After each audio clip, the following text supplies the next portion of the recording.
today, and I'm very stoked to have you here, man. How you been? What's up, man? How you doing, Good, I've been dude? good. Super happy to be on the DeFonce Talks Metal show. I know, right? It's nice. Been lurking, You've been lurking. I've been lurking you. but yeah, man, I've been Hell good, yeah. dude. Staying busy. Obviously, both been doing the Twitch thing. We've both been, trying to adapt to the Trying to, times, yeah. stay entertained, stay busy. Stay busy, stay entertained, meet Yeah, for people. sure. It's been fun though, man. I mean, how long you been on Twitch for now? I It's think not like I think two. I started in late November, like beginning December, Was something it? like that. Okay, yeah. Damn, time And flies. it just I'm kind over of here started like I with. feel like you started like 2 months ago. I think it really kind of started 2 months ago. I think the first month was just like I just have to try this, and it was just kind of hang out and sit in the living room and talk about guitar and play guitar, especially with Yeah, the people that I already interact with on Instagram and Facebook. Just kind of instantly came to hang out and just kind of started that way. And then I know we kind of started a different system of playing songs, and you know what I mean. So I yeah. think that kind of started January, and that's when it started Oh, it was in January. more Yeah, exciting. Kind yeah. of figure it out. I like your Yeah. backgrounds that you use. Yeah, dude, that was It's just kind of like always different. I just had it and I was just like, oh, I don't want my living room. That's not very like metal or whatever. Yeah, So true, it right? kind of just started, and all of a sudden, like it just got more and more ridiculous with like corgis and gifts, and it's just, and I feel like it's only the beginning, honestly. Like I got all my dudes and dudettes sending in sick, Like video, so they just or loop, yeah, right? It's gleam just screen entries. Like people are putting in their own entries, and then like we just pick really, the best ones and we'll put them in the background. And I have dude. more ideas for stuff that can go on in the background. It's I don't That's know, but yeah, fucking rad. So they're just like they're just like clips, and they loop pretty some of them much, are clips. Like some of or them are some are just video. gifs because it's really easy to drop in OBS. But some of them are True. like compilation, like anime compilations or Okay. stuff. And what I'll Yeah. do, I'll put a filter on those, Hmm. and they'll be see through, and you'll see layers through them, so it'll be all psychedelic, and it really starts to turn into visuals after a second. It's Just rad. It's so I don't think I ever saw like, especially like someone like playing guitar on Twitch, like streaming. Like I don't think I've ever seen someone else do that. Yeah, I have no. It was I don't totally out know. of necessity, but I'm like, oh, this is a cool feature. But I mean, that's how all the cool stuff happens when you're not really trying to be cool. It's just like, Exactly. oh, this is all I had, bro. Like, Yeah, this is it. yeah. But yeah, hey everybody in the chat. Yeah, Dan saying what's Yo, up. what's up, I everybody? see all the gleam emotes. Love you guys. How's everyone doing today? How's that salad? Thanks for the follow. That's a really funny Twitch name. Just Dude, yeah. regular Jerry, How's the 98. salad? Regular Jerry. There's Dude, Andrew. Sigma's in the house. Yes, What's there up, he man? is. The corgi emotes. Wait, whose corgi emotes are those? Are those yours? No, Those I've might seen be them. Andrew's. Or maybe not. I don't Andrew think has his own those. corgi Yeah, emotes. I know. I forget whose those are. Mike's, whose corgi emotes are those? I feel like I have them. Somebody's. There's Andrew. There's Milo's. Yeah, Andrew's is different. I was looking for my Sigma emotes. There they are. Yeah, his is like Yeah. a cool guy. Yeah. Yeah, the cool guy one. Yeah, yeah. So That's yeah, sick. man. Yeah, everybody in chat, like who's here already, you'll see the notification going off. If you have any questions for Scott, feel free to ask. Obviously be respectful, which you all are always respectful. You can be funny, it's fine. You can roast me. It's Yeah, fine. you can roast them if you want. You can roast me if you want. It's okay. Just basic corgis at bottom. Okay. I've definitely seen those before. Corgi derp. So yeah, during all this downtime, did you acquire any new hobbies? New hobbies. No, Did I've you never start been to, a really. yes. I've never been a person that spreads out. I usually Yeah. focus on one thing super hard and break that down into all the aspects that you could do. So I mean, not really. I Yeah, definitely I'm not the continue to same do way though. guitar. Yeah, I mean, I'm really I don't am know. like I don't know. Like I like like going outdoors and like hiking and stuff. That's Oh, always dude. been a thing. That's not really Yeah, a I guess if that's hobby. a hobby, Is then that a yeah, I've been hobby? doing that a lot. I think so. I think so. Yeah, I mean, you make a choice of what you want to do on the weekend, and instead you go Yeah. hiking. I've been doing that a lot lately, actually. I didn't even think of that. I was thinking of like learning things and Yeah, I stuff. haven't When it learned comes anything new. Worked when it comes to out. learning stuff, I've been just trying to. Well, for Twitch, it just seems like now you got to learn. I got to learn all these songs. That's keeping me super busy. Are you just That's playing super Fallujah fun. songs No, so far? Or are I've you in now in the set. wait, I've got tons of Fallujah songs, and I'm slowly adding that, but I want it to be kind of Yeah. diverse. So we got Cattle Decapitation, Dying Fetus, Gojira, I think I At heard the you play a Gates. Gojira song. Yeah, Yeah, At the Gates you did. I only know one At the Gate song, but we had to add Slaughter the Soul. I mean, that shit was sick. It's a banger. And then yeah, I mean, yeah, lots of Decapitated. I just started with my favorite bands. You know what I mean? And then yeah, makes sense. Sugar in there. Obzen, that's like, oh yeah, I've seen you play Meshuggah before. I'm gonna be adding a Bleed pretty soon here. I just don't want to fucking slop it up the entire time. I just really want stuff that you wouldn't see on other channels. Like I just want it to be like you come to this channel and it's just like, oh, this is the unique flavor. Yeah, it's like, I mean, curated by this guy. This is the music he likes. Yeah, it's all the shit you like. Vibe, and like, you know, maybe eventually we'll start seeing other people play these songs on Twitch, which I'd be totally down for. But that's kind of like my idea. Like you come to the channel, you're going to see stuff that you don't see on other people's channels. You know? Exactly. Are people able to request? Yeah, it's kind of a loose version because I'm still just trying to figure out, like, one, I'm trying to build the song list big enough to where I feel you can have like a list people can choose from, right? Request for sure, but so the request. I also kind of like the style of, like, because for instance, you know, I like all sorts of bands, but like we kind of got this thing going with the Twitch, and if someone comes in and requests maybe like Linkin Park or something, or you know what I mean, it's like that's cool and all, but that's not really like the vibe we're going for. So I don't know if I want to like fully give into just like the Rocksmith thing. Yeah, I think it could be cool, like if you just had like a list of everything you know and like to play, like Cattle songs, Fetus, Meshuggah, your band, obviously, and then and so on. Like, I'm definitely down for that. You know, someone is subbing and supporting the channel. Of course, they get dibs, and if there's a song they want to see, you know, I'm gonna play it for sure. But usually, just try to make it more of like a just more like relaxed, a general.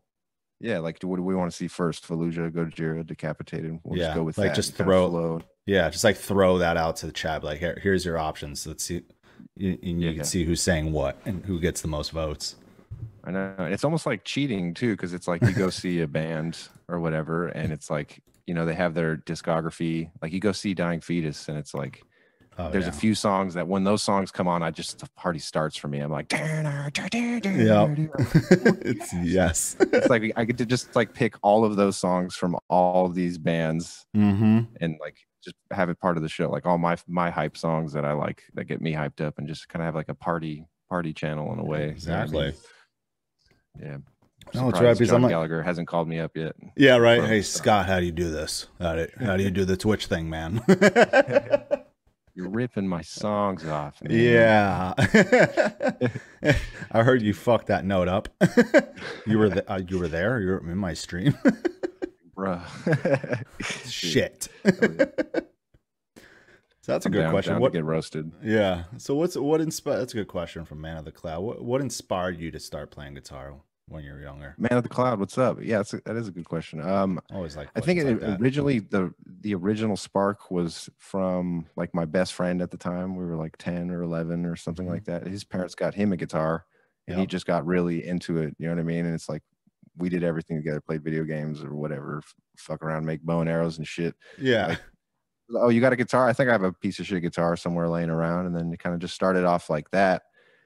And then my uncle, who was a musician, like that's what, like it was his career, and he was teaching at the time. He saw that and he's like, oh, what, you're interested in that? And he let me borrow his like shitty Telecaster. He was giving me like guitar lessons for a couple years. And I think really what did it is, you know, I had a family member teaching me and like inspiring me or whatever. And like that first lesson, he gave me a bag full of burnt CDs or whatever, and it was the entire Jimi Hendrix discography, Led Zeppelin, Beatles, and David Bowie. Those four groups, just like everything they had. And I just, like he said, it's like your homework to listen to that. So I took it seriously and I listened to it, and I love all that music, but for some reason I really like Jimi Hendrix. Like really was like I don't know, stood out to you.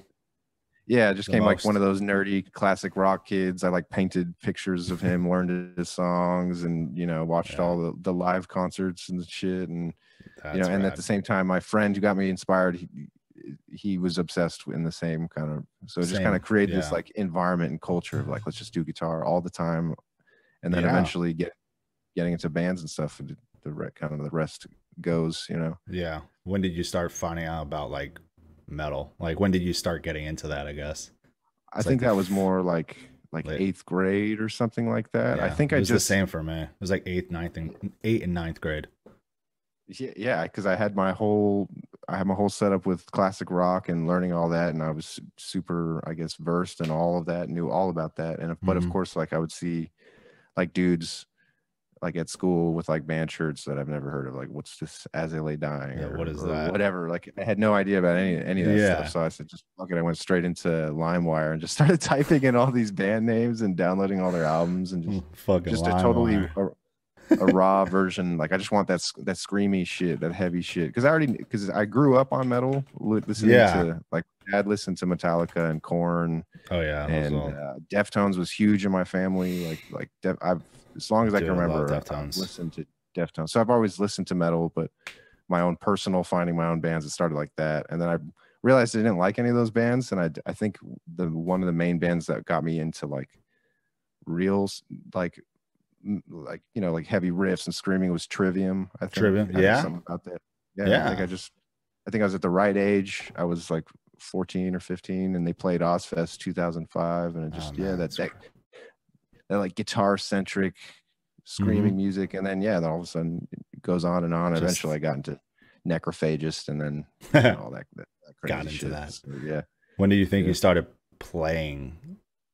Like started playing like metal on your guitar, like that type of metal, like Necrophagist, I more think the death first metal, time I should say. yeah, well, my friend showed me Necrophagist when I was like 13 or something like that. And I Yeah. remember just being like, whoa, this is like the most intense stuff I ever heard. So I always kind of knew about it. Mm-hmm. And then I would see other guitar players learning it. And I realized this is kind of like, oh, this is like one of the hardest things you could do on guitar. And it like really attracted me. So I kind of just was always doing it. And then it wasn't until I was like 15 that I put like, we did like our first like death metal kind of Like, record kind of deal or whatever. no shit. Right, because I was Leper Colony. I think I was 15 or something like that Mm-hmm. when we did that, and then that got us into metal, and it just made me want to play metal all the time and learn about metal, and just it was Just metal that opened the was now my floodgates. thing. I'm in a Yeah. metal band, and Yeah. and I think actually, funny enough, I think right around one of my first shows Mm-hmm. or something like that, like everybody like I can't remember what happened. I was like 15 or 16, but I just like was being a fucking idiot, and I totally got busted smoking hella weed with all my homies like in my bathroom. I was like, bathroom. dude, yeah, I was retarded. I was ridiculous. Yeah. Like, how do you think you can get away with that? I Yeah. was doing like hella dumb shit. So like, dude, I got like totally grounded. Yeah. Oh yeah. But I spent that like month or 2 months only playing guitar and learning like Ron Jarzenbeck stuff and Necrophagist man. riffs and Steve Vai riffs and Joe Satriani. I just found all these books and just like was alone in my room for months. You know what I mean? And I Yeah. think I kind of think back to that moment, like, wow, that was a big, That it opened. allowed me to like, as a young person, like get a leg up. And then Yeah. once I had that leg up, it was enough to keep me inspired and keep going. But yeah, that was a moment. That was funny. Yeah. Thank you, parents, for grounding me. Yeah, thank you. It didn't work. Yeah. It didn't really work, but hey. Dude, that's fucking rad. I always like hearing about how everyone like got into like metal music, but also like how they got into playing it. Yeah. Like what band just like sparked it. It was like, oh, for you it was like pretty much like Necrophagist. Yeah, Right. Trivium, Necrophagist. Trivium. When you could start learning the songs, like Yeah. it's like it's more intimate than just consuming it and listening to it. It's like now you have your own memories, breaking you it learning down it. and doing it with your friends, and it just becomes part of your life and stuff. And I think another band that came around was like the Faceless. I think I heard them when I was 15 or 16. I was going to see All Shall Perish in the Bay Area. Yeah. And because they were headlining, that was one of the bands I liked. Oh yeah, like, I love it. In freshman year or something like that. All Shall Perish. Yeah, they were the local heroes or whatever. And they actually, with Fallujah, we actually became friends, and they helped us out, gave us tons of great advice and stuff, and kind of took us under their wing.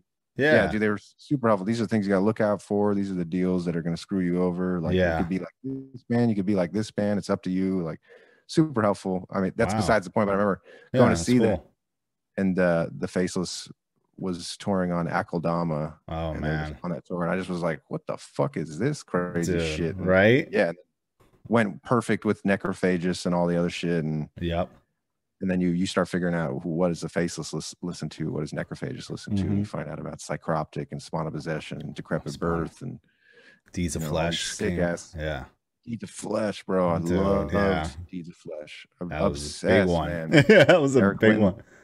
Eric Lindmark, dude. How did Eric find you guys? Because you signed Unique in like 2013, maybe before that. I think it was as simple as Harvest Moons. Yeah, our singer was doing like digital. Oh yeah, what is it? Alex, right? Yeah, what do you graphic call it? design? Yeah, graphic design. Yeah, see, it's crazy because I learned about him doing graphic design like maybe a year ago, if that. I had no clue. Yeah, so yeah, he's working with all these different bands, and then Eric saw our band through him working with them, and he's like, "Oh yeah, this will work perfectly for Unique Leader Records." And yeah, pretty interesting. And it just took off from there. Yeah, and it was stoked. It was like all the bands that I like, Spawn of Possession and Decrepit Birth and Psychroptic. A lot of them started there. Yeah. Blah blah blah. You know what I mean? It was cool. Pretty sick. That is. Did exactly what we needed. Oh yeah, that was a good start. So I remember when Harvest Moons came out, and I was like, dude, what is this? This is fucking sick. Because it's like you guys like have your own like sound in a sense, you know. You stand out more than I feel like other death metal bands because it does get intense, but it gets like pretty damn like melodic and for sure, yeah. You know, and it's just like definitely it really stood out to me, and I was like, Jesus, back then like writing those songs for those Harvest Moons and whatnot. Have you always been like the main songwriter or? Yeah, for sure. Wow. Yeah, I have memories of being like Jesus in my room for fucking hours recording that, and then the guy who was this guy named Sam Pura of Panda Studios. Yeah, I know. Still great friends, still best friends. I know who you're talking about. But yeah, he took us on and said he would do the record and help us out with it. And the EP before that, it wasn't an album. I had recorded. I went to the studio with Sam and recorded the guitars and did that old school way. And I was like, dude, this sucks, man. Like personally, I didn't like it. I thought I could get better performance with more time or whatever, but it's the studio time. It was like my first experience. So I was like, I'm going to learn how to record myself. I had kind of heard rumors of this idea of like a DI tracking, like, oh, you could just track the DIs and send it to him after the fact and blah, blah. And then that way. Yeah. Sam is this eccentric guy who just tries out ideas. Like, you know what I mean? He's like, dude, I think you should double track the entire album. And I didn't know anything about anything. So I was just like, okay, yeah, I'll give it a shot. Like, sure. So I remember spending fucking just weeks and weeks, like everything on that album, the left guitar is played twice. It had to be played in a way where, because I would play through it and I didn't play it the same. And I'd be like, oh shit, you have to change it just so it really lines up the left and right. Yeah. And the solos are doubled and the leads are doubled, everything. So I know people are like, man, that's a unique sound. And it's like, yeah, that's how you get that unique sound. Like it's from the doubling. I've done that on a lot of other stuff, but never to that extent. Because I learned I don't think it's necessary, but I just But to answer your question, definitely. Like there were definitely riffs here and there when other guitar players would come over and like they would get a riff in, but I was always kind of assembling it and putting together and recording all the rhythms because I kind of had like I know like the kind of tone I want with the palm mutes and the what I mean? Like just everything. That's for sure. That's fucking awesome. There's definitely always collaborative efforts, but from the beginning for sure. And especially that one, Harvest Moons. I remember being like had this weird pressure. Because I'd see these other bands and I loved other bands and like their stories and stuff like, oh, that's their first record. This is their second record. This is an awesome story arc for a band. You know what I mean? Oh, this is a lame story arc for a band or whatever. So I had this like in my head, like the first album is always going to be your first album. Like this is like your only chance. Like it has to be sick. Like people are going to either think you're like a little kid or mature or not based on this first sound. So I remember that record in particular, like really spending a lot of time and making sure it was like as insane as possible. And then listening back to it as an older person, some of it's like, Jesus Christ, chill out, buddy. Do you guys we get it? Do you guys play any songs off that record ever? Yeah, definitely. You do? Cerebral Hybridization, but that one never left the set. It's just such hype. Yeah, it was such shit. Yeah, and that one's like a special song for me. Yeah, because like I've been getting guitar lessons all the way until I was like 18, like jazz, and then I got started doing lessons with this guy named Christian Munzer, who was the guitar player on that Necrophagist album Epitaph or whatever. And we did, and I didn't know he was giving lessons, but I seeked him out because I was taking Necrophagist solos to like all these different instructors and being like, is he just picking this by ear? Is there a method to this? And they usually were just like, oh, well, I don't know. Let's go learn more jazz until we find out, you know, or something like that. And so I finally found him online and reached out. And I just really was reaching out in a nerd way. Like, yo, man, I just have some questions about the chord choices and your method. And he's like, oh, dude, I give lessons. And I did it for like 2 years. And that was 2 years. Wow. Yeah, something like that. And then basically it was like after a year, learning all these cool stuff he had taught me, I wrote that song Cerebral Hybridization. That's why it really sounds like kind of obscura, Necrophagist, kind of Christian Munzer. Like the solo is very Munzery and type of solos, and it was kind of the beginning, and you know, maybe really inspired. Yeah, that's rad. Yes, that's a special album for sure to me. Damn, I feel like, I don't know, do a lot of people know you took lessons from him? My students do a lot. Yeah, and because you give lessons too. Yeah, you still do that actively? Yeah, pretty actively. Recently, you know, things are getting pretty busy with like album stuff and like all the logistics, but it kind of comes in waves. Like when we were touring a lot, you know, I would go on the tours and then we'd come back and then do lessons. But now that we've just been home, I've been able to have like a constant, you know, students and people hanging out and coming and going. Oh, that's right. So what do you give them? Do you give lessons over Skype? I've been doing like Google Hangouts, whatever seems to work. Whatever works the best. I mean, the way my rig is you hear my guitar and my mic. It's like the same thing as my Twitch rig. Yeah. And then, you know, similar, the emails come with like practice regiments and tabs and whatever. It all depends on the goals of the person taking the lessons, because it's just many different. I mean, if someone wants to be like insane shredder, that's different than somebody who wants to master improvising or something like that. Like they'll cross over, but you know. That makes sense. That's cool. So do you give like multiple students like lessons at the same time, or is it always separate? I haven't tried that yet. I've definitely wanted to try that for like it could be overall subject matter. Yeah, like everything, like have them all there hanging out. Or like let's say, right, because people will come to you for like, hey, like I want to play faster or something, or I want to improvise, like these specific. But maybe it's like, hey guys, I'm going to give a seminar on everything I know about the whammy bar. And I think that'd be like, you know, something like that, where some people would join in. I could just kind of give my spiel on what I think is important about the whammy bar. We ask questions, we hang out. And I'm definitely planning on doing that. So many cool ideas I want to do, but it just takes time. It does take a lot of time, especially when you're in the middle of like writing a record, recording, or whatever you're doing. You know, it's a lot. That's definitely there's not enough time. Big looming thing. There's not enough time.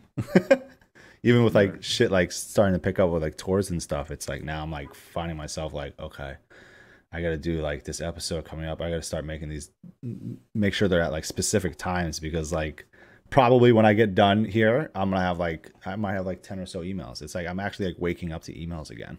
Wow. It's like mind blowing. Yeah, I'm like, oh my God, it's like, is this really happening? That's tight, man. It's like you're making it happen. It seems like, you know. Yeah, trying.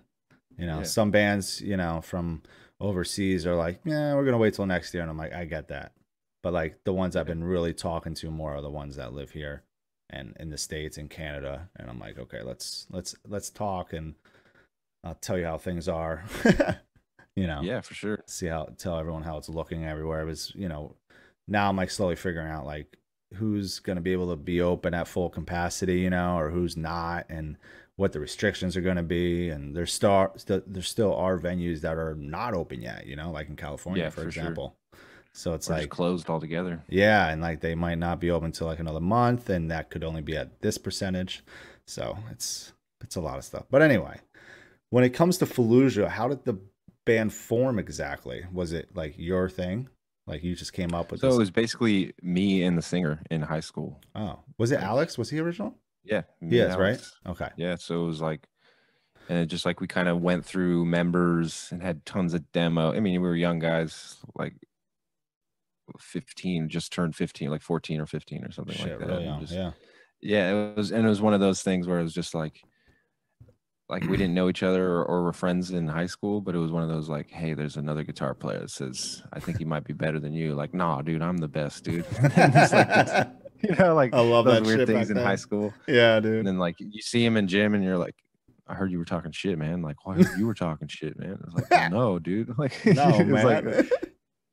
That's and then good. yeah, we got together during. I remember our first jam was during that period that I was grounded, and my parents like were like, it's fine, you can come over and jam, but you ain't going out to like party or whatever. And I Yeah, was like, yeah. fine. They And can then come here. Yeah. yeah, and then months later, yeah, dude, and then like months later, like we were putting songs together and we played actually our first show we played when it was on my 16th birthday Fallujah at the did. Red House. Yeah, it was my 16th birthday. Wow. The Red House in Walnut Walnut Creek. Creek, yeah. Yeah, No, with I remember. Legacy of Pain, which was like That members sounds of familiar. Suffocate and Oh yeah. really Was that and then before Suffocate? it was Like after after? Suffocate. Like some members left. It's kind of vague in my That's what memory. it. Yeah, I'd have And to then there go. was Name was another Oh, band. Name. I And remember Name. yeah, Wes. Yeah. I can't remember the other bands, but there are other bands that like kind of through the decade I would see all the time and stuff. But yeah, it was That's pretty rad. interesting. So it kind of started like that, and then we went and started recording music. And I think the lineup that we had for our first show on my birthday or whatever, like Yeah. I think everybody got replaced except for me and Alex, and eventually And then we you had a solid lineup for yeah, that then you first brought in album. Andrew, right? So wasn't Yeah, Andrew like I think I remember because I did one of these with Andrew, months ago. yeah. He was technically the second drummer, I think, right? Technically, yeah. Like Yeah, that but first show was somebody somebody else, else. somebody we went to high school with, and blah blah Yeah, blah. But he, he it just didn't work. couldn't make it work or whatever. And Yeah, Andrew was on the first couple demos, the first EP, and then the album. So to me, the only real drummer is Andrew. it's Andrew. He's been on, yeah. But technically, there was a guy Yeah, on stage with us before, but Andrew's the drummer, the original. yeah, So, that's right. yeah. And then it just took off from there. Then you found other guys, like Yeah, and then guitarist, bassist. definitely a lot of guitar players. Yeah, Definitely found a lot. Like went from one to the next to the next. You know what I mean? But yeah, it seems to happen in bands like this. dude, it know? really But, does. It does yeah. sometimes. It's just how it is. Is it Yeah. annoying for I mean- you sometimes, or is it usually with the guys you get kind of like they just can teach themselves the songs or they know I it? guess sometimes I've got tabs and I've got Yeah, you have it all, right? definitely spotting people that aren't going to be a hassle for sure. Like, okay, you've been on tours and you're not green or whatever, but when people leave the band, it's like as long as they're professional and adult about it, finish all their responsibilities, it's usually cool. Yeah. Cool. It's just right. But sometimes that doesn't happen. Some people are like, fuck you, and they leave. And it's like, bro, I thought you were going to help me record this, but I guess Yeah. I'm doing it by myself. That shit's shot. But That shit is but shot. no, yeah. It's good. It's usually always a great time. It's usually like bringing somebody on and we get to go have all these sick experiences. It's usually a good time. You know, Oh as yeah, long as you definitely. find, you know what I mean? The right guys. That's it. I mean, Yeah, lucky to have tons of different guitar players. Like I remember first time we went to Europe, our guitar player Rob couldn't do it, so we got Nicola, who was from Switzerland. My thought was like, might as well just save money on the tickets and find someone in Europe. And we had been talking, and yeah, Nicola was awesome. That was before he even released anything for Vervum. So yeah, he damn, got to I play didn't guitar know for us. And that's cool. hang out and became friends. And then like the time before we found Nico to play for us full time, did the same thing where we went to Europe for Obscura tour, and our friend Danny Tunker took over on guitars. He's an amazing guitar player too. He's played for like Aborted and Spawn of Possession. Have you seen that video of Spawn of Possession where the dude's blindfolded playing the riffs? Yes. That's Danny. Wow. Yeah. I don't know. Wow, that's crazy. He's a freak, dude. It's that's hilarious. Insane. Playing Spawn of Possession blindfolded. Yeah, he's a freak. How do you do that? It's funny. We have the same blood type, the same birthday, and we kind of look the same. So we're making all these jokes. Okay, like that is fucking wild. In the air, and like his soul went to Germany and mine's went to California or something like that. Like the same person. Yeah, I thought he was lying to me. I was like, shut the fuck, you're making same shit birthday, up. same age. Yeah, and he pulled up his ID and showed it to me, and I was like, and same blood type. Oh, yeah, and what? When I was born, like I'm too large. I was too big to be born. They had to break my clavicle or whatever. What? And the same exact thing happened to him. They had to break. He was too big, and they had to break his clavicle. Same blood type, same birthday. Dude. It's just, I was like, time to leave the bus. You're leaving. Yeah. This is fucking weird. Can only be one. Did you tell your parents that? Yeah, dude, it was a trip. I mean, they probably as tripped trippy out. as everybody on the bus. Like, true. Yeah.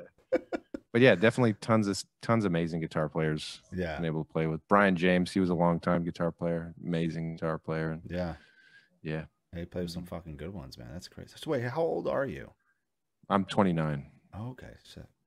Yeah, I'm 34. So you're saying you saw Faceless when you were what, 15? Yeah, 16? It was like 14 or 15. It must have been 2000. I was like 19. 2008 is Planetary Duality. So 2006 was out, because that's the same year Twilight Princess came out, because I was playing Zelda Twilight Princess and listening to Akeldama in the background. That's great. So yeah. So yeah, 2006, I must have been 15 or 14 or 15. God, I remember when that Faceless record came out. I was like, what am I listening to? What, Akeldama or Akeldama? Yeah, that one was great, dude. I was blown away. It was like me. Did you ever know the My Bitter End guys, like Mike Rainey, the drummer? No, I don't think so. No, he's a good friend of mine, and I toured with him back in the day, like doing merch. They brought me on my first tour. It was fucking awesome. But I remember we were together when we heard the record. I think we were on tour together. I can't remember, but I remember being together with them, and we were just sitting there at the computer, being like, "Whoa." Like, we knew Necrophagist and we love Necrophagist, but then, Faceless, you're like, whoa, this is nuts. It was so unique. Yeah, it was very unique. Definitely unique. It's definitely sick as fuck. Definitely changed the game. Yeah, definitely gonna add some Faceless songs to Twitch playlist for sure. Yeah, now that Nico used to play for the Faceless, so he already knows most of the songs. Yeah, he's like, bro, just learn some of those and we'll add them to the set. So we'll probably have to do that. Oh yeah, well, let's tell everyone right now while we're in the middle of the episode. What are you doing later today for your stream? Later today, 6 p.m. Pacific Standard Time. We're gleaming hard on my channel, and so definitely I just play songs, hang out. So if you want to come see me play tonight on my channel, 6 p.m. Twitch TV or Twitch whatever / Scott Carstairs. But you got a guest with you. You got your right. Oh well, it's supposed to be a surprise. Oh wait, yeah, he has a guest tonight. But I think all my gleamers in the Discord know who's going to show up tonight. Oh, okay. Sebastian. Yeah, Sebastian, that's my boy. That's right. Yeah, I'm gonna be playing. I'm gonna be playing some Apex with Andrew tonight around that time. But I'm gonna have I'll have your stream open. That's what I've done. Watch after I finish. Yeah, but yeah. Nico's gonna be there tonight. We'll have Nico Cam going. Damn, we'll play some. That's gonna be lit. We're gonna play some. Yeah, we'll play some cattle decapitated and some dying fetus and some other shit. And that's what I'm talking about. Yeah, it'll be fun next couple of weeks. Nico is in town helping me finishing up the record, so he's in LA. So Gleamers, expect some funny ass shit the next many weeks. Where do you live? Are you in LA? Or are you Bay Area? I'm in Hollywood. You're in Hollywood? Oh, okay. But I'm from the Bay Area. You are from Bay Area. That's right. Yeah. Okay, gotcha. I moved down here probably 5 years ago now. Oh, okay, cool. Sure. Yeah. So yeah, like Bay Area. Yeah.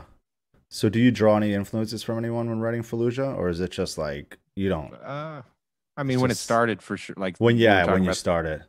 That Harvest one was just a total like regurgitation of like unique leader bands plus some of my Steve Vai fusion interests. But you listen to that and you're listening to Decrepit Birth and Necrophagist and Cycrop just regurgitated by this like 18-year-old kid or whatever. But the newer albums now, it's I definitely try to stir away from like taking influence, like, oh, let's be like this band or let's do parts like this band. Yeah. But I do I mean, I listen to Cattle Decapitation. I'm like, God damn, these vocals are so sick. Dude, so maybe in that sense, get some ideas phrasing for the vocal, or just like this is the level that they're at, right? So like really if you put something out, it exists. Mm-hmm. So that's how it influences me. Like, oh, well, we can't just do it like this. There's better stuff out there. So lately, it's almost like the band influences itself, like the story arc of where we've gone. We have our first album, and then we have this EP, and then we have our second and third album, and then we have this last experimental album, and I have a pathway that I want to go with this new album that's a little more return to form, but it's also, you know what I mean? So so when I'm thinking of what's going to influence the sound or whatever, I'm trying to think of that like journey. So it's almost like it's like self-influenced or whatever, and Yeah, executing concepts, but it's never like direct influences. That was more like when I was younger. Yeah, in the beginning. I feel like that usually at the beginning beginning of a band, it's usually like, you know, you're influenced by a group of bands, and this is why you started this band. Yeah. You know, because you wanted to do like something similar to Fetus or Cattle and shit, or Necro, you know. Just love it so much, you have to show the love somehow. Or exactly. Yeah. I think I would say the last album, it was definitely more influenced, where I had this idea of what I wanted it to be, and was like fighting to make it happen or whatever. Yeah. Which has pros and cons. Like, I'm glad I did it and like got that out like artistically or whatever. But I dig it. I did. But this album is like, let's just be ourselves, and like I'm not gonna toil over being unique. Like, I'm gonna play Scott riffs, and they're gonna come out, and I'm gonna refine them and embellish them, and we're gonna make the songs. Or I'm not gonna have this image of what it should be. I'm just going to play it by ear and make the best stuff in the moment. And it's come out so insane. It's so sick. I fucking hate that I have to wait so long to release it. I just want to fucking throw it out there. When do you think you're gonna release a new single? Probably like later this year. Probably, yeah. Realistically, if everything goes as planned, you know. So that's always the thing when you're promising people. I could think of like a bunch of shit that could go wrong. Yeah, you never know. Then. But that's the plan, especially with, you know, the possibility of tours coming back next year. I want to be prepared, even if it doesn't happen. I want to be prepared. That's what I've been telling bands. I'm like, yo, I know you haven't like released something like in the last year. What do you got? You had a lot of time. I mean, this is something. We had a break longer than we wanted the break to be. Yeah. Oh, but yeah, we got a whole album. It's fucking I'm ready for it. It's a whole ass album. It's a whole ass album. Yeah, we're just in that final tedious stages. That always seems to be the worst part. Yeah, it's exciting. It is though, because when it's done, you're just gonna feel so relieved. Yeah, and it's so cool now having Twitch as this outlet. Like, we're gonna be able to, like, when the single drops, you're gonna see me playing it that night on Twitch. Like, we drop a video, we're gonna discuss it on Twitch. You know, I'm gonna hear your reactions. You could talk shit immediately as soon as you hear it. Yeah, the second the song's out, you can start talking shit straight to my face. Yeah, exactly. I don't think anyone will, but yeah. Be funny though, that like one guy. Yeah, that one hater. I'm stoked. Dude, fuck you. Oh, sorry, bud. You fucking suck now, Scott. Okay. And I'll just hit the gleam button. Gleam. Benny asks, do you think it's gonna drop this year? I mean, it's hard to tell, right? It's hard to say at this moment. I don't want to lie. I don't think so. I really was trying to make that happen. Yeah. But I think realistically it's not going to happen. Yeah. But I was super like, you were like yelling at everybody, faster. We have to do it this year.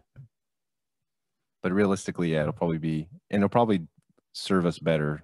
I think being dropped next year early. I mean, looking at everything and knowing how, it will. Yeah. It will. So, definitely. So when you guys signed to Nuclear Blast, how did that all go down? How did you get hooked up with Nuclear Blast?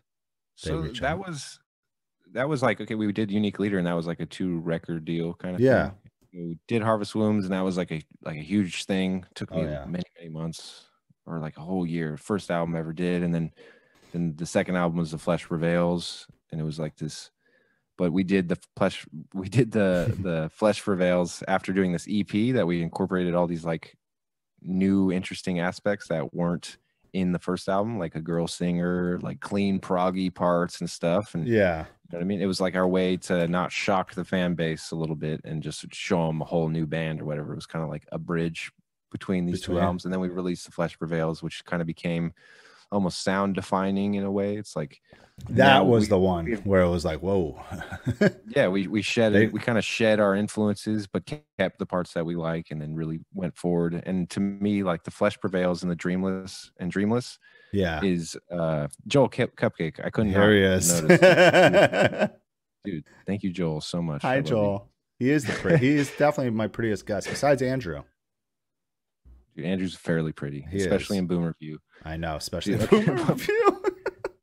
Yeah, dude, I love that. I love it so much.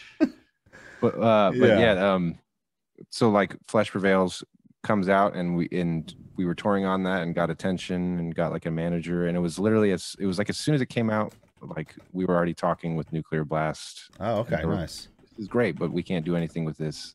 So like, to me it was like I had to just as soon as I finished Flesh Prevails, I had to immediately start on Dreamless or whatever. So to me it feels like one long session, Flesh Prevails to Dreamless. It's like, yeah, I know the fans, of course, because they're different, of course, and the fans are like, this one's this, but to me it's really just this. It's like pretty much, it's not the same. I was you didn't have a break. Yeah, it was a new session, and I had new ideas, but it was just kind of like, all right, like I need to get this record, so I'm just going to go with it. Yeah. So that's why the last record was the first time I had to break and just be like, what if I want to just make a new sound? You know just like, try something a little kind different. Of what I went for. Yeah. So yeah, that's that. And then, yeah, that's basically what started right there with Nuclear Blast. Yeah, because I remember very fast. It was like, it seemed like it. Yeah. Like, but even when I heard Nuclear Blast was signing the band, I'm like, oh yeah, they made a real smart decision there. You know, I was I'm down. I was like, both part. You know, you guys signing the Nuclear Blast, and then hearing about Nuclear Blast signing you guys, I was like, that all makes total sense here. Dude, hell yeah. You know, and just hearing the people at Nuclear Blast, they clearly. They care a lot. I mean, I don't know if it's smart to go with these feelings sometimes, but yeah, I could tell that they cared. They listen to the music. They care about the They're music. picky, They're man. Talking. Yeah, they can be pretty picky. Up, like, you know, Monty's like, it kind of sounds like Cynic, but like, you know, different. It's like, oh, you're literally listening to it and thinking like you're actually listening to my band, right? Because we were talking to other people that were, I know, how badass is that? That's like Roadrunner. But then, you talk to other dudes, you could see there, it's very more like machine, like, oh yeah, like, yeah, you seem to, we'll throw you through our machine and see what comes out the other end. You know what I mean? Yeah. The numbers look good, you know, and that stuff, I'm like, bruh, maybe they would help us more or not, but it doesn't really attract me. I like having a team of people that are like into also stoked. You know, it's metal. You gotta have excitement. You do. It's not like, oh yeah, I mean, I've showed Nuclear Blast band like Gerardo. I know him the most because Stefano Mauricio, my bosses, like been friends with Gerardo forever. So but I brought him like some bands before, and he's like, it's pretty good actually. Let me bring it to the German office, and it's like, dude, really he's a cool dude. Yeah, he's like, as long as everyone's like on board, then then intro me. But it's like, yeah, they can be picky. Dude, seriously, it's cool. I mean, hey, you gotta be into it. That's how I am with picking up bands. Yeah, I like Gerardo especially, and he's in LA too, so I always see him. But I remember because All Shall Perish was on Nuclear Blast. Yes, and of course we were like these young kids or whatever. We're like, do you think unrealistic about labels work? Like, do you need a fan base before you be jumping on a label, you idiots? Like, but they were like your dads. Essentially. But they put in a good word for us with Gerardo. I remember that being super young and Gerardo being, you guys are sick, man. I'll pay attention to you guys, and you guys need more time. You need more experience or whatever, but you guys are cool, and we'll see how it goes. And then a couple years later, so it kind of already had started with All Shall Perish and all them already being involved with them. That's really cool. It feels like a family. It's nice. I prefer that. I'm sure they're excited for the new record. Yeah, there's definitely excitement in the camp. From all the different sides, and that makes me even more excited too, because there's definitely mixed reviews for the last one. It's like an experimental album. It was like my like fuck you, I do what I want. Yeah. I know there was definitely mixed reviews. I personally like the record. At first I was like, I need to hear, then I started like listening to it more. I'm like, all right, spin it again, put it on again. I'm like, nah, I really do like this. It's cool. And also bringing it's different. Yeah, no, it is a bit different, but I thought it was great personally. Other people are like, oh, I don't know. And I'm like, yeah, whatever. But do you think, as far as the lineup change goes, do you think obviously the vocalist was the hardest part? Probably, paired with the fact that I wanted a different sound, and these were, I was able to reconstruct it as I saw fit. So these are, what I wanted to hear. You know what I mean? So So I got to hear exactly what I wanted to hear, the pained agony screams of death. You know what I mean? I was kind of over the Cookie Monster vocals or whatever. But as it's now that I'm writing emotion in a sense, as we're finishing this new album, I Yeah. need, like, we're seeing what's going to serve it well, and now the vocals are going to be completely different. So from what I've seen, like I've shown a lot of friends the record or whatever, a lot of friends in bands. And it's pretty Get like people's input. stoked. It's like, because I have friends that like I met from being in the band, like they were fans of Fallujah's first albums, and Yeah, they've been all of there. them have been, yeah, they've been giving me lots of awesome feedback. Like, man, this is crazy. I'm getting the same feelings as when I first heard Flesh Prevails or whatever. Like, really stoked. You know what I mean? So Yeah. the vibes are super sick, and yeah. No, it's rad. I think Anthony's a great vocalist. How long did that take to find? Or because he's been a friend of you guys. Like he's like a longtime friend, right? Yeah, he's a longtime friend. In fact, he was on our first record. Like he had a guest vocal spot on the first record. Oh wow. Not playing at all, but he's always been around. He's a really good musician, good bassist too. He's good at writing music. He has his own band, Underling.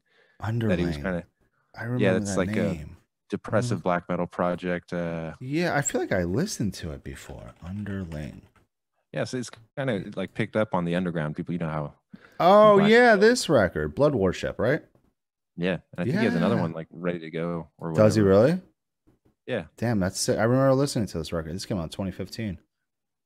Shit. So yeah, I kind of always knew him, That's and it just seemed like the right choice. Yeah, I mean, and then having someone help me write music is really cool too. Yeah, like bass stuff, because I'm a guitar player, so yeah, kind of learned you can't just be like a guitar player and be like, well, I'm just gonna write the local vocals and the bass and stuff. Definitely, you get way more out of having an actual professional someone like write the stuff. Yeah, exactly. Like bassist understands not to play the root all the time, or sometimes they play the fifth or third or whatever serves it best and stuff. Shit, I just miss because I'm focused on. And he comes, he's coming in with like, oh shit, that sounds better. yeah, it's totally cool. That is cool, man. So that definitely worked out on that front. I feel like. Yeah, but yeah, definitely a lot of developing is happening. Yeah. So no, that's rad. That's why I'm just so like, I'm just like biding my time, playing songs on Twitch and just hanging out. But I just really can't wait till people hear it. Like, hear what you guys are cooking up right now. Shit. Yeah. How was that? Beyond? I threw that flyer up here. The Beyond Creation Fallujah tour. I went to the Austin date. It's funny that we didn't even meet there. Chat, if you're dude, I like this. Me and Scott never met in person. Andrew, same thing, never met in person. Oh, you see it now? Dude, Twitch is a beautiful thing, man. Bringing us all together. I know it is. But yeah, that Beyond Creation tour, the last 3 tours we did before the pandemic, it was like February was Mexico. We did like a headliner. That was so much fucking fun, dude. I love Mexico so much, dude. Kids went off. And then before that was Darkest Hour in January in Europe. That was pretty sick. But the Beyond Creation, that was definitely the highlight of the most recent tour or whatever. Yeah, it was just so sick to be with another like quote unquote like progressive atmospheric death metal band. Like, you know what I mean? Like instead of it was the perfect lineup too. Yeah. Because Fallujah's been put on many different types of bills. Like straight up Dying Fetus, like, you know, we're playing with Dying Fetus and Gohor, or we're playing for Devin Townsend and stuff from Between the Buried and Me, and or we did Chaos and Carnage with like Whitechapel, or we've done like Black Murder. You know what I mean? So which is cool that your band can do that. Yeah, that's totally tight. Like, but yeah, when you go on a tour like this where you're like in the same vein, you know, like, yeah, those fans are nerding for that shit. Whereas like Chaos and Carnage, some of them are kind of waiting for the breakdown to happen. For me to be like, fucking kill him in the face, like right everyone's which is sick. I love that shit. Oh, but, some crowds, and it's the same. You go to Devin Townsend, they're just like staring at. There's just like nerds in the front, just staring at my fretboard, like, come on, fuck it up, like, fuck it up. Like, I know you're good. I don't care either way. They're all fun for me, but it's just like they're all like different kinds of shows. Like I've never been in Devin Townsend, some of those tours, and be like we're getting good feedback, but does it feel like they're just staring at us? This sucks, dude. This is how that crowd party or whatever. Yeah. And then we play with like Whitechapel, and we're like, bro, are they even watching? Like, they're just partying too hard or whatever. Like, so like Beyond Creation was like that. This is our people. You know what I mean? So, and same thing when we went on tour with like Obscura. I just felt like, yes, this is why I did this for this interaction. But yeah, that tour was fucking sick, and we've known those dudes forever. And Archaic, like, those are our boys. I mean, like, you've known Archaic forever, right? Yeah, we played shows at the Red House back at those times we were talking early. Wow. Yeah. It's fucking nuts. Trippy. Yeah, it is. So such a good time, bro. We had such a good time. Yeah. The shows are great. I remember the Austin show. I was like, damn, it's like the perfect lineup. Show crushed. I'm like, this is such a good tour. But even like I've been working with Archaic for a few years now, and I was talking to Jared and those guys. I'm like, yo, how's it going? They're like, this is the best fucking tour we've done in a while. Oh yeah, yeah. And they were killing it, dude. They sounded hella sick on that. Dude, their lineup right now is so good. Like the lineup they have is like perfect. And I told them that too. I'm like, you guys all need to stay in the fucking band. No one's leaving this band. Yeah, they're you guys are writing some real good shit right now. That's what I was gonna say. I was just talking to him recently. He said he's fucking on the precipice of some dank shit. And the last thing they put out was so sick. It was so sick, dude. The last single, I was like, Jesus. Yeah, with the crazy, massive solo melodic section in the middle, and I don't know, they're super dope. Love that band. Yeah, Jared's a badass. Jared is a fucking badass. What would be your dream tour lineup? Roomba Dad asked. Josh asked. I don't know, but hard. Did you ever play any shows with Necrophages back then, or no? I never even got to see Necrophages. Oh, I saw them once on Summer Slaughter. Oh, so when they headlined? Yeah, I took when I was booking shows in Poughkeepsie, New York, where I grew up. The promoter, prior, like a couple weeks before, like just disappeared, just like stopped doing shows, and he had all these shows coming up. So Ash Avelston called me and was like, "Can you run this show?" And I'm like, and I'm young, dude, and like early 20s, right? And I'm like, yeah, but I don't want to be on the hook for this guarantee. So he's like, we can do a door deal. And I'm like, I don't care about making money, right? I didn't give a shit. I didn't make anything, right? I'll do the show and put it on my resume. And the show crushed. I mean, they made their money. Dude. Yeah, they made what they needed. Yeah, it was fine. And you got to see him, basically? Oh, so yeah. That's how you got to see him? Oh, yeah. That's, I knew about him before. I knew Necrophages already. But that was like, man, watching them that night, I was like, oh, my fucking God. What an impact they've made on so many different things. Guitar recording quality. People like have a fucked up perception of what guitars can sound like. Like, oh yeah, like they didn't play that like that. Like it was like constructed one note at a time. Yeah, like literally. It's like it's still badass. They still play it, but I'm just saying it's just such an impact. But yeah, so if I had so we're talking about bands that are together and not together. Yeah, basically. You can go either way. A little bit of both. Just to stay in the vein, just to set Fallujah up for just like some badass, crazy show. I'd be cool to see Necrophages and Winter Sun put together on a bill. That would be wild.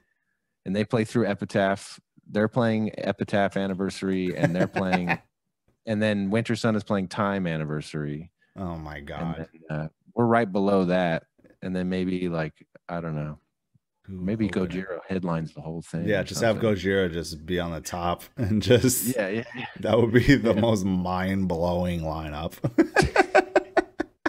Yeah, you'd be like, it'd be done. I wouldn't drink any alcohol because I'm like, I have to stay sober for this entire thing. Jesus Christ. That'd be an event. Yeah. Yeah, that'd be fucking sick. I'm not taking any shots. I'm not drinking shit. After the show, we'll go out.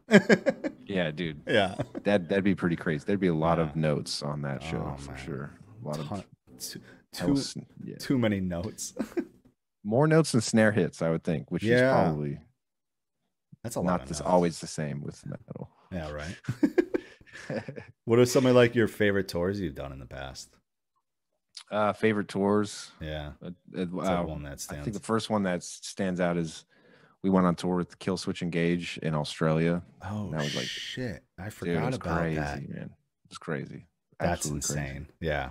Yeah, and it was like we got to play from the east to the west. So we started in Auckland, New Zealand, and Sydney and Brisbane and Melbourne, all the way to Perth. I think I'm missing a few places or whatever. But was it just you two bands? It was just you and Killswitch?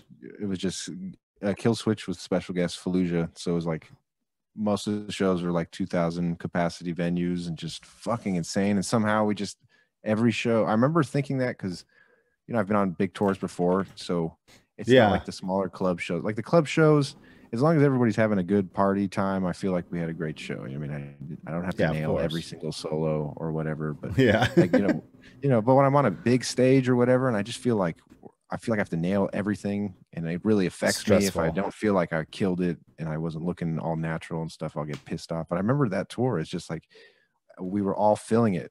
We all kind Yeah. of came together to make it happen.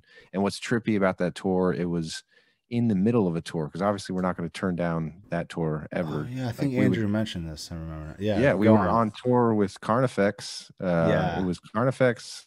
Wait, I was it can't remember that the other long name. ass tour? Long as fuck. But it was Yeah, I Carnifex, remember. like us. I think Rings of Oh, Saturn was playing before us, and Lorna Shore was playing Lorna before Shore. that, or something Yeah, like that. it was something. And Yeah, I just remember it being like and some 2 month tour almost, or it yeah, and was. Roomba, yeah, Despise Icon showed up for some of those shows or That's whatever. right, they did. But yeah, we left in the middle of the tour. Like our driver drove our van and trailer to the airport. We took our shit. I had to we had the day before in Yeah. was it Boston? It was at the Soundstage, that one venue in Oh wait, fucking Baltimore. God damn it. Yeah, in Baltimore. Yeah, Soundstage.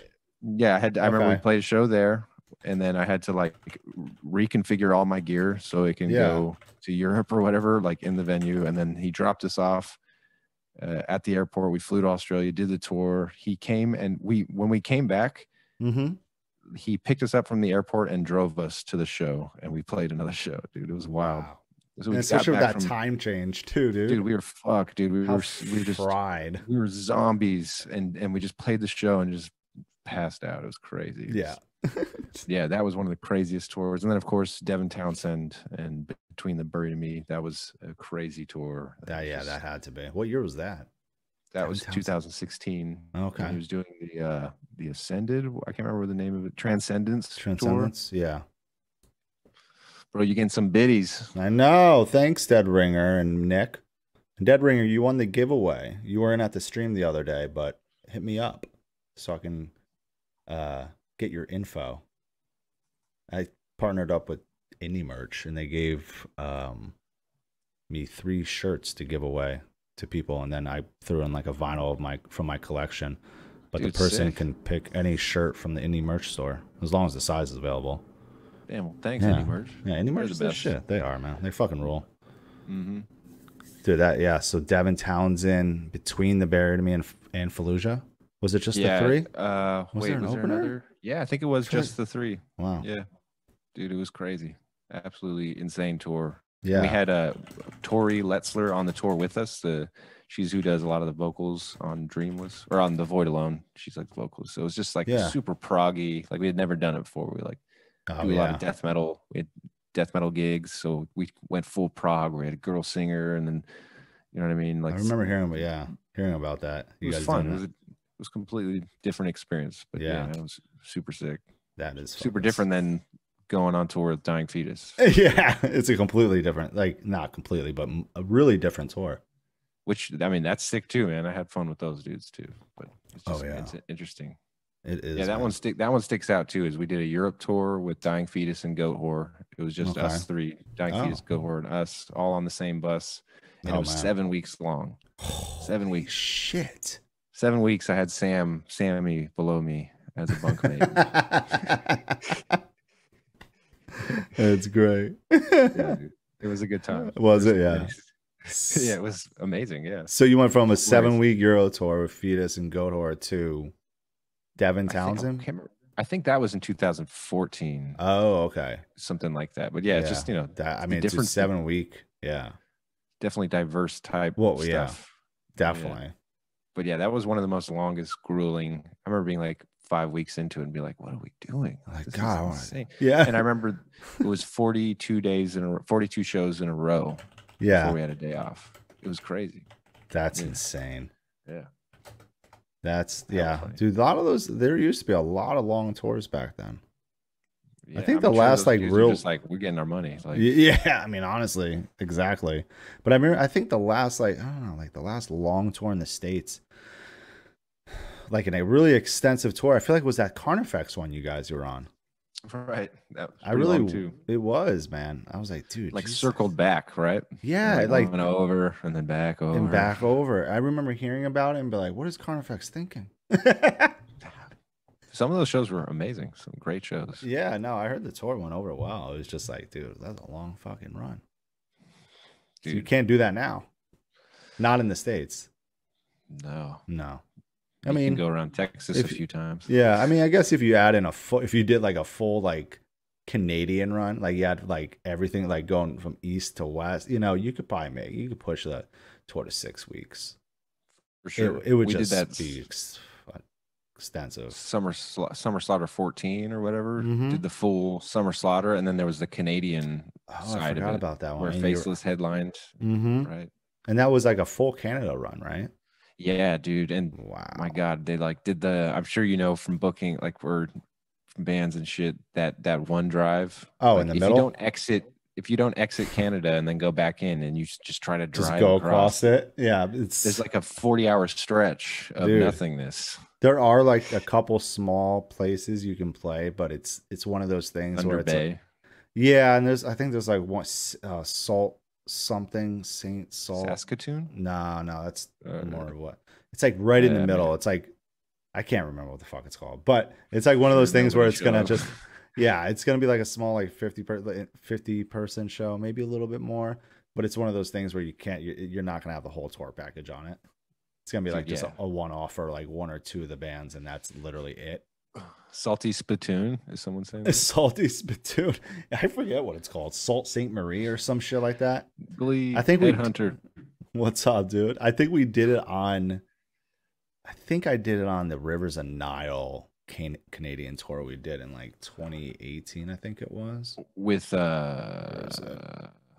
did. It was like Inferi was on Broken Hope. Oh no, you're different thing. Well, yeah, I'm talking about that Salt Saint Marie. Oh yeah, you guys run that Broken Hope tour was something, huh? Chaos. Yeah, disaster. It really did, dude. I remember seeing the lineup and being like, "Yeah, you guys sure?" Yeah, I have that shirt. I have the shirt, like this Broken Hope tour shirt, in my closet. And the tour T-shirt. It goes by, and I go like, I wanted that one. I didn't even finish that one. Yeah. I remember like seeing Kubla Khan on it. I was like, what? Oh yeah, they were sick. And I love Kubla Khan. Love the band. Yeah. There's no shit talk. But I was like, what? And they probably say the same shit now. They'd be like, I don't know what we were thinking. Yeah, they're just young dudes. Yeah. Work. They were probably just like, yeah, all right. They're heavy bands. Yeah, I think EJ Shannon was on that tour too. He was. Or something. Yeah. Maybe Oceano. Yeah, that's right. He's probably Oceano, right? Yeah. Oh, man. Now that dude's on Twitch. That's crazy. Oh, but he's Adam? not. Yeah. Oh, but yeah, he's not. It's Black Morrow. Yeah. Dude, he embarrassed me. I rated him, and I was like, no. "Bro, what's up, man? How you been, dude? Like, we toured together." He's like, "I don't know what you're talking about." I was like, did I just confuse you for somebody else? Because that would be also embarrassing. Yeah, I'm like, there's no way you're not. And then I was like, Adam. no, fuck you. You are. I know you are. Like I went and like I just looked at a picture. It's like it looks like you, dude. I don't know, it was a funny situation. Yeah. Dude, it's his persona. I love it. He's done some Oceano stream. It's funny. There was one stream specifically I was watching of his, and he asked chat. There was probably like 80 or 90 people in there, and he asked chat like, and put a poll up, and it was like, how did you find out about me? Mm-hmm. Was it? And it was like the two options was my band. I think it said Oceano, or it might not have, or Twitch. And majority was Twitch. Yeah. I was like, wow. I believe it. Yeah. It's nuts. Yeah. And he's been on Twitch for a minute. Dude, he had like 2,000 people in the chat this one night a couple weeks ago. I was like, bro. Dude, yeah, man. And he was straight up just doing the same shit he always does. Just maybe a little sweatier. Yeah. He might. Dude, I've seen that motherfucker do some long streams, man. Dude, yeah. I'd wake up at like 8 in the morning. And he's streaming still. I'm like, what do you do? Adam, go to bed. Bruh. 15 hours, bro. Go to bed. That's crazy. You can keep the stream on. Just take Mario a nap. 2. Yeah, Mario. There's something weird. Something he was fucking playing. Oh, man. I love him. Yeah, I had Adam on before, too. And I was like, when we're going to hear some new Oceano. He's like, we'll see. It'll come. I mean, I remember when I heard his vocals when I was younger, I was like, bruh, that's what no I'm one's saying. as brutal as that. It was Dude, so brutal. So brutal. And then you see him live and you're like, holy shit. My God. Performer for sure. Yeah. Got it down, dude. Like literally has it down. I toured with them. Me and Joel did. We did that. Oh, remember that Over the Limit tour? 2010. Maybe. It was As Blood Runs Black, Oceano. Oh yeah, Tony Danza, Arsonist, got all the girls. Dude, I went to that show. Did you? Did it come to Sacramento or something? I'm pretty sure. Joel, where did that go? I gotta look at the route. It definitely went to NorCal. To for sure, dude. It had to go to NorCal. Dude, Arsonist get all the girls, man. Tony Danza, and Circle of Content. Tyler, or not Tyler, fucking who was in Tony Danza at the time, motherfucker? Josh was in it. Yeah. Everyone on the tour package would not miss the Tony Danza set that night. You know, every night it was everyone on stage and then looking at Josh.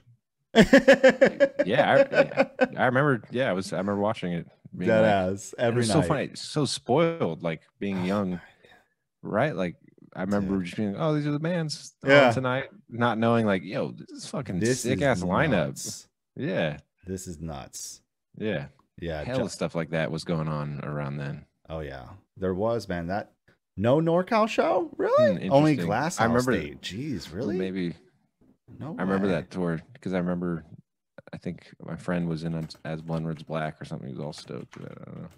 That's crazy, dude. As it was, what's up, Randy? It was a wild tour. That was when me and Joel first met each other in person, we were both TMing the tour.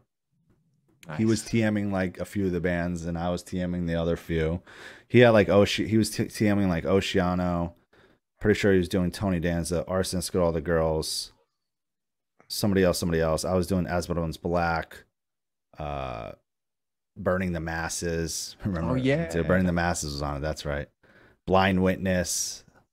It's Sons of Aurelius. Am I pronouncing Aurelius? That? Aurelius. Yeah, they were on it. But I don't know if they were on the whole thing. They probably played. I forget. I forget if they were on the whole thing. But yeah, it was an interesting tour. It went pretty damn well for the most part. But there was definitely some nights where it was just like, why are we here?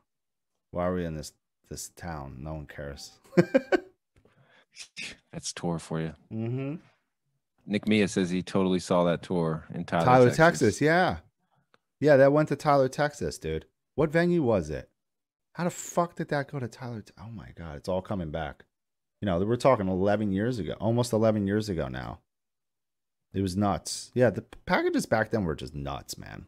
Nuts. Yeah, dude. I mean, we still get good tour packages now, but it was like, you think back to those and you're like, geez, man. These lineups. Yeah, a lot of really talented bands, like really talented, unique sounding with their own flavors and stuff. Not like the same thing over and over again. Exactly. You got any funny tour stories for us? Oh, funny tour. These questions are always the worst because it's like it's hard to. I just go fucking blank. Yeah, when people ask me like, "You got any like funny tour story?" I'm like, dude, so much shit happened on tour. I'm like, I don't know where to start sometimes. But actually, now some of them's coming back. I've gotten actually a lot of practice from so many weird fan encounters. Yeah, I was about that. I'm like, Benny, I love that. There's always weird ones. Some people just will somehow get. I mean, I've done it where I go to, like maybe my friend's band is playing or something. Yeah, you could just walk around in a way that somehow security guards like, he seems fine. Dude, I didn't see the tour pass, but he was like talking to that one, and they walked in together.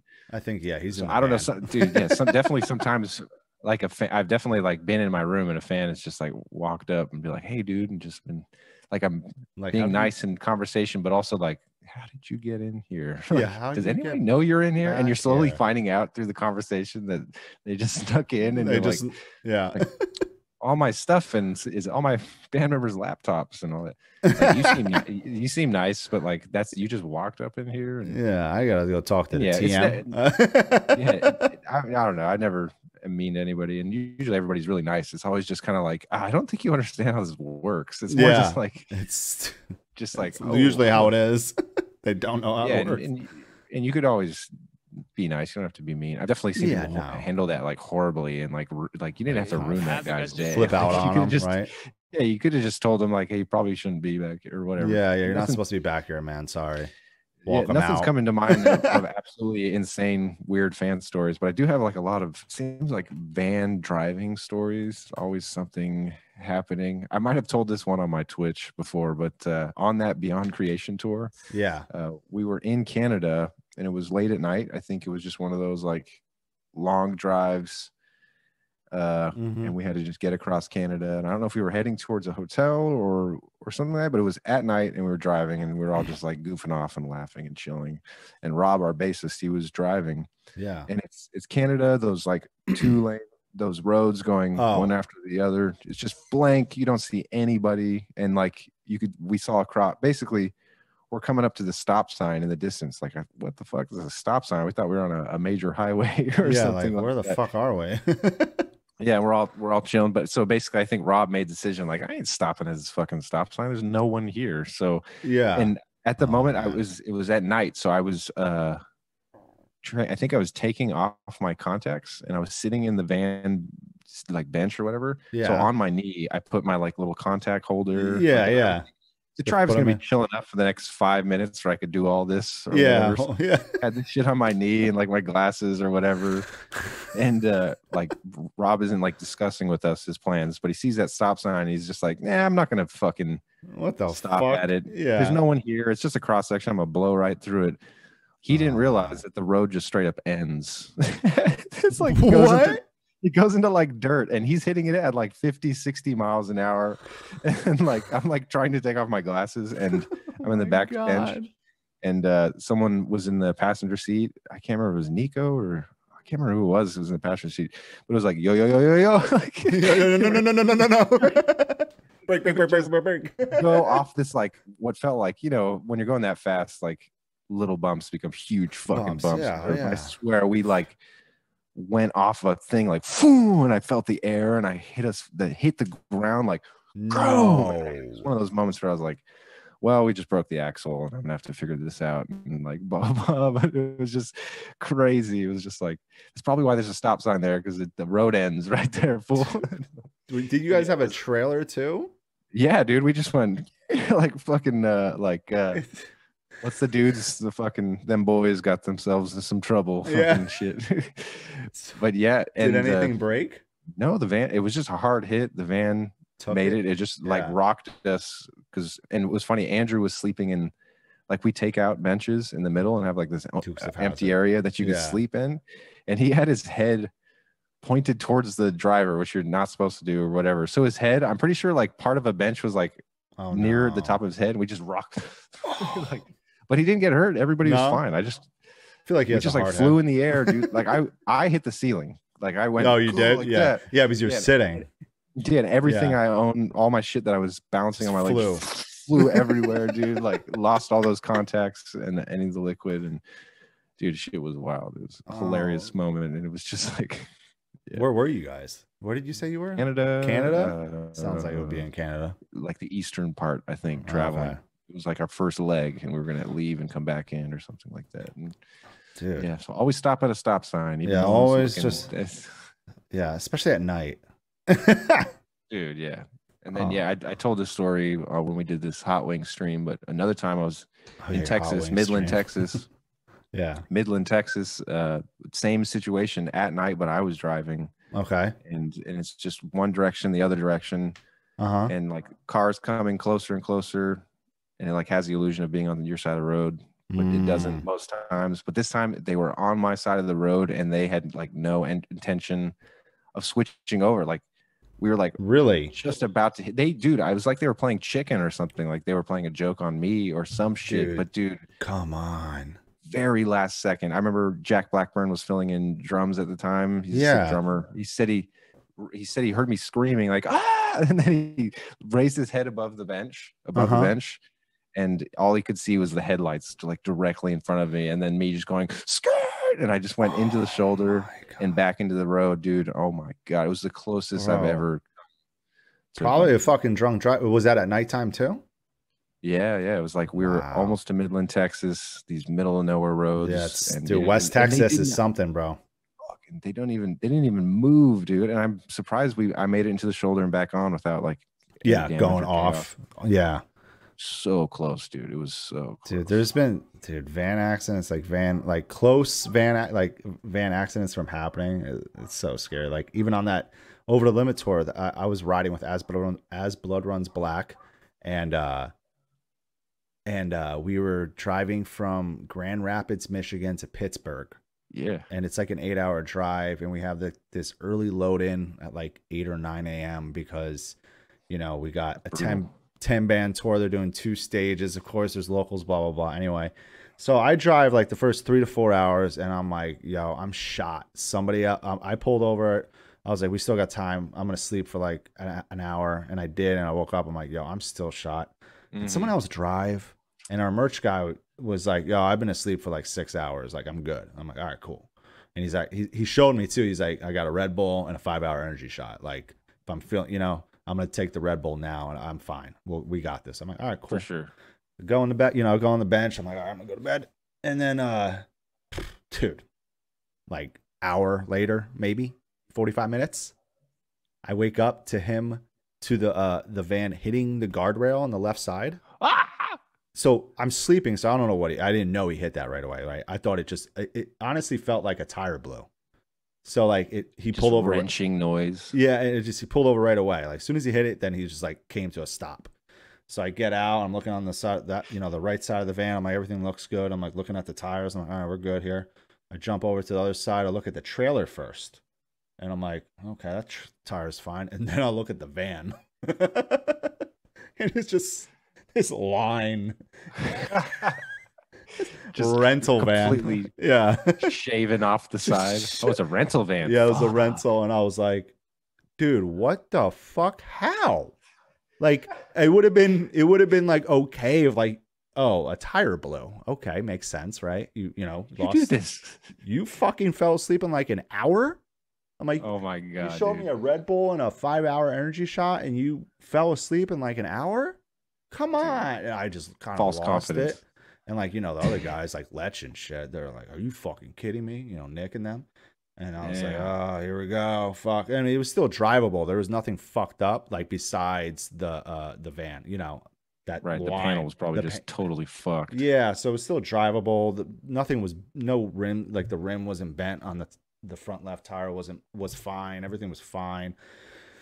I was just like, well, I'm really fucking awake now. So I guess I'll drive the rest of the fucking way. Heart is like pounding. Oh, dude. Jesus. Dude. Yeah, man. Yeah, I'm it's like, just no come fun. The on, falling man. asleep, man, that's one of the most dangerous aspects. I always tell them, Besides like, please black just pull ice and over. Oh yeah, other drivers, yeah. yeah, the But black the ice, people bro. falling asleep, super fucking. That's a big fear of mine. It's like we have a two people have to be up always. That's the Yes, rule. Yeah, that has to be the rule. in the front seat. Yep. Like, Yes. one to keep you Passenger. guys up too. Yeah. And one so someone could scream when the other one doesn't see something or something. Exactly. You gotta have more And eyes. it's happened straight up. Oh Straight up. yeah. So, yeah. Passenger always just sees something the driver doesn't see. Yeah, it's just animals or falling asleep or whatever. Or maybe the fucking road's coming to an end. Yes. And the driver thinks it's not. Dude. Yeah, dude. Those situations. Bruh, he'll never look at a stop sign the same. Oh no, he is stopping. But dude, yeah, it was terrifying. I was like, oh my god, because I've never been. I don't think. No, I was never in a van accident. I was never in a van accident on tour. It was always vans breaking down. Every tour. Yeah. My Bitter End. Yeah. This is the Apocalypse multiple times. Dude. I mean, it was just like my own band, like local band I was in, we broke down a couple times. Oh, one time, the van. This band I was doing a tour with, I was just filling on guitars. That stupid band Life Ruiner. It was just for shits and giggles. And because I booked the tour and they were down a guitarist, like they didn't have a guitarist, so I was like, I'll just do it. So I play guitar, and so we took the singer's van, AJ's old fucking shitty like conversion van. And we're driving home from the tour. Like we're in PA, we're in Pennsylvania. We're going back to his place in Scranton, and all right, yeah, the back left tire just falls off. No. in the middle of nowhere. Like, you know, Pennsylvania has some What like did that crazy feel like? hills. Like, Just like you know, he controlled it really well, but like you're going like back and forth like this, like you're in a boat, you know, oh my god, on a highway and on a shit. highway. No one was around. It was like, dude, it was probably like 2 a.m. And you know, we pull over and I'm like, what the fuck? You know, again, like we blew a tire probably, right? And I go and look, where's the fucking tire? Bro, it's like rolled and hit oncoming traffic or something. Yeah, I was like, where the fuck did the tire go? Dude, So, yeah. oh my god, I'm like, That's why when we go to Europe or something, it's like, okay, there's so many like less things to worry about. When it's an American tour, you're like, well, this is going to be half this and also half all the logistics. yeah, there's a lot more to deal with here.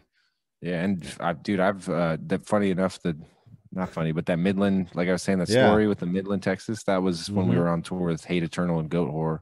2 weeks later, that same tour, we did flip our van in Wyoming. No fucking way, dude. That's the only time I've crashed. Was it winter? Yeah, super winter, and we shouldn't even have gone to that show. It was going from Salt Lake to Colorado, and you have to go up through Wyoming. Yeah, I know. Oh yeah. Apparently, like Hate Eternal had a Sprinter, so they made it no problem. They just fucking blam. Yeah. Then, yeah, but I think Goat Whore, they saw us crashed and like stopped by and are like, oh fuck, boys. Like, and they didn't even make it to the next thing or whatever because it was closed or whatever. But yeah, it was brutal, man. It was just like we hit ice, slid out. I was in the front seat, passenger seat. Yeah. Because I was actually paranoid of crashing. I was like, this looks shady as fuck. I'm sitting in the front seat. Like, and then yeah, we just started sliding and it was crazy. I thought we would insane. Yeah, I thought we would hit the dirt road that's in between the highway on the median on 80. Yeah, the median, and I thought it would be like holy fuck, but it was like because of the black ice and the angle that we hit the road. As soon as we hit the road, we started flipping like bruh, and like something in the van hit me in the face and like gave me a concussion like right here, and then my arm dislocated like. Because we landed, and I was like, bro, why do I feel really weird? And all of a sudden, my arm slipped back into its spot, and I was like, oh, like, bro. Yeah, that's and like pain. Rob's head went, like he was on one of the benches, and the head went out the window and through the broken glass and came back in through so he had dirt and blood. Like dirt from the median ground. Like he could have like the dude from Metallica, he could have had his head go out and be fucking he was super close, bro. It was crazy. Holy I have pictures. The trailer just like opened like a origami paper, just like ripped it open, like all my shit was thrown out into the snow. But all of it survived. All my guitar, my guitar, my amp still worked. Crazy. Whoa. And my guitar case was under the wheel well of the trailer. I remember seeing my guitar in the case, and the axle was on top of the guitar. I was like, wow, can't wait to see what that looks like when I open it. And it was fine. It was fine. Yeah. Dude, we got lucky in that aspect. But geez, man. Yeah, it was pretty fucking crazy, dude. So, yeah, it was a learning experience, man. There's things we could have done that would have prevented that. And also when you're that young and you have booking agents and shit being like, yo, be there. Yeah. Don't be late. And you're just like, we have to be there. Don't be late. And you don't learn that. You'd be like, fuck you, dude. You look at the weather. We're not going to be there. When bands tell me that shit, they're like, hey, the weather's real bad. I don't think we're going to make it. I'm like, all right, yeah, that's cool. Like, yo, we were on time the entire tour. Yeah. Just post up somewhere. Like, let me know. And I'll tell the guy, tell the promoter. But yeah, when you're a young band, sometimes it's kind of just like, bro, you want to be here? You better make it happen. Like, figure it out. I know. I feel like a lot of bands felt that like early on, like pressure to be at try to be at every show. For sure, because you don't want to turn something down. They stop hitting you up. It's a pretty fragile moment. It is. It can. You got no leverage on anything. Yeah. Yeah, those are the. I have a good amount of bands that I work with that are like, yeah, we're not touring in the winter. Yeah, for sure. Yeah, and I'm like, I get it. Yeah, and especially like, you can do some stuff in the winter, but I always like advise like, yeah, we should probably not go up to Salt Lake City and all that and Colorado. It's not worth it. Like, yeah, I'm like, you guys are not comfortable with it. I'm not comfortable with it anyway. Yeah. Some bands are like, no, that's cool. We can go. I'm like, you sure? And it's hit or miss. You can roll up there during the winter and there's no, everything's fine. Yeah, there's safer ways to do it. We were dumb. Yeah. I think we went at not a good time. And with the experience I have now, I probably would have been able to read the situation like, yo, it's not gonna happen, bro. You Yeah. know, but we're just young. It was like one of our first Was that one of your first? major tours. You know what I mean? We got the Hate Eternal Goat Horse. It's like, oh, these are real bands, a real tour with fucking. We gotta go do it. $10 payouts every day or yeah. Yes. But hey, man, everyone's done it. It's like at that point, you know, being young, it's that. I mean, that's a tour. Any young metal band would be like, oh shit, yeah, we gotta go do that. What the fuck? Yeah, and we and we had to make it. Yeah, that was a whole fucked up tour because we obviously crashed. But to get it to happen, our drummer Andrew, he was diagnosed with cancer. I forgot. Like 3 or 4 weeks before that tour. We're all excited. This first major tour, we're all good. Nothing's gonna happen. Gets that news. Yeah, and that's why Jack Blackburn was there. So that's right. He stepped such an interesting time of desperately trying to make things work, and then it ended in this massive fucking bang. How far into the tour were you? Do you remember? Honestly, we played all the great shows. We got to play the Whiskey. Oh, okay, good. Badass. We played all the way up the West Coast, and it started from Texas. Did all this good shit, and it was doing the head back east type thing. Yeah. We played Salt Lake City, Colorado's next one. We were gonna probably do another 5 or 6 shows or something like that. So yeah. Once we crashed, it was like, well, I'm going home. You guys had to rent a U-Haul and shit, I assume. Well, everybody flew home except for me and the roadie, who was old enough to rent a van because I wasn't old enough to rent anything. Yeah, you'd be what, 25, I think. Yeah, and I was like 22 or 3 or something. And so me and him drove 16 hours home with all our shit. Damn. While everybody flew home. But I mean, they didn't have to come with us, but I had to deal with it. I had to drive back. Yeah, it's always like that situation though. It's always like 1 or 2 guys being left with like, or if like a van breaks down or the van's toast. Of course, man. It's like, all right, well, you guys just go the fuck home. Yeah, we all know who's gonna have to take. Yeah. Just get the fuck out of here. I'll deal with this bullshit. Yeah, it was crazy. It's a good time. Carlos Saldana was the roadie who was with me. He's We Need Merch. I don't know if you know. Oh yeah, We Need Merch. Yeah. Carlos Antagony. Also go by that. Antagony, dude. Yeah. Another great band back in the day. He booked our first tour ever. That's we were sick. Super young. So he was on the. It was actually his trailer that we destroyed. Oh, sorry, Carlos. And I never that sucks. I never paid him back, actually. Full disclosure. Hopefully he doesn't see now. He was probably like, well, what the fuck ever. He's like, oh yeah, what the fuck? Hold on. Scott calls him. Yeah. Hey man, about that trailer you guys fucking crashed. Hey. Yeah. Hey, Carlos, pandemic. No. Dude, the pandemic. It's not a good time. It's not a good time, bro. Hit me up in a year. Let me get the record out, all right? Yeah. Let me get the record out here. Fuck yeah. All right, man. Dude, this has been fun, man. Thank you for doing this today. I'm glad you had me on, bro. Yeah, I'm stoked for tonight's stream. I cannot wait. I need to rehearse. Yeah, you need to go. Tuesdays are always weird because I spent the entire weekend not playing guitar or doing something. I have to make sure I remember all these songs again. So I think Nico's going to show up and probably next hour. We're probably just going to play. Get the angles all set up. Yeah. I'm thinking it's just going to get a little ridiculous with Nico here. So I don't know. We'll just play it by ear. Probably. How many days a week do you usually stream? What have you? Usually it's kind of varies. Right now I'm doing Tuesday and Thursdays, 6 p.m. And that's just like right now, the best thing I could do for balancing the album and all that stuff. And for sure. It makes sense. But I think I'm about to finish that up pretty soon here. And then we're going to change. I don't think change the schedule, but add one more day. Do special events on Friday. Maybe like really try to like do perform. I mean, I know my Switch is already kind of performance based or whatever. Yeah. But like, maybe something more themed, like a Fallujah Friday or something cool like that. I like that. Yeah, there's a good ring to it. Yeah, I like it too. There's a nice ring to it. I like performing, and I definitely like interacting with all the people I've met through touring and being in a band. And I don't get to go see you guys on tour now, so this is the next best way to do it, man. Yeah, and people who I interact with on Facebook and Instagram and stuff. Now we all can just get together and kind of like work together and make something fun. Yeah. No, that's great. A good time. Hell yeah. All right. See a lot of my gleamers in the chat. Everyone's in the house. Thanks for stopping by, everyone. I do this every week. This Friday, I'm going to have Scott Ian Lewis from Carnifex, the singer.